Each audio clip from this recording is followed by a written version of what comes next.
Баршаңызға сәлем. Бүгін біз дайын тестадан үй жағдайында хаттама пісіреміз. Бұл қыздарға лайық. Үйге әкеп қойған дайын тестадан самсаның қамырынан хаттама пісіреміз. Самсаның магазиндегі қамырын сатып аламыз. Осылай екіге бөлеміз. Мен бір самсаның қамырынан 10 хаттаманың қамырын бөлшектеп дайындадым. Сіздер өздеріңіз көлеміне қарай, сіздің ыдысыңыз үлкендеу жалпақ болса, сіз үлкендеу қылып жасасаңыз болады.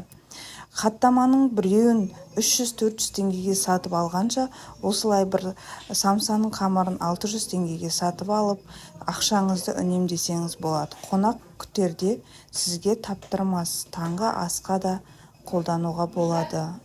Осылай бірнеше бөлшекке бөліп 10 минутқа бетін жауып қойып қоямыз.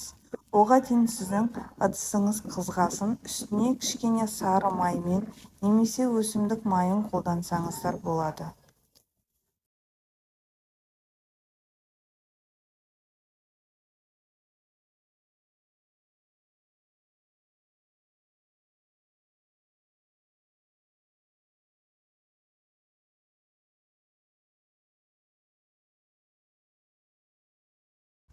Біздің уақытымыз 10-15 минут уақыттарыңыз өткеннен кейін қамырды оқтаумен жайып, ыдысымызға кішкене сары май немесе өсімдік майын жағып, хаттамамызды 2-3 минутта пісіріп аламыз.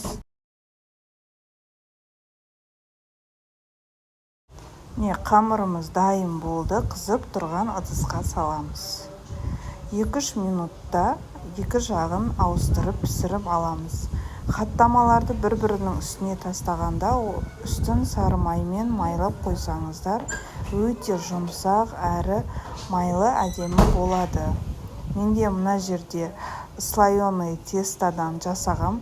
Сіздер дрожжевой слоеный тестамен жасасаңыздар, өте үлпілдек болып піседі.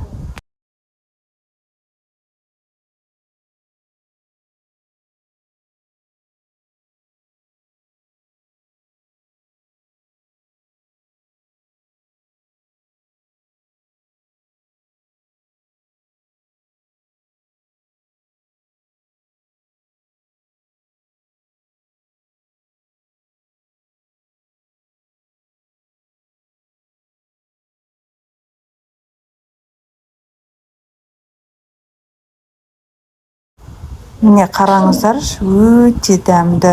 Ортасына сары май жағып, балаларыңызға таңғы асқа, аяқ астынан келген қонақтың алдына қойсаңыздар, ыстық және дәмді шаймен жұмсақ кетеді. Ас болсын. Каналыма жазылып, лайк басып кетіңіздер.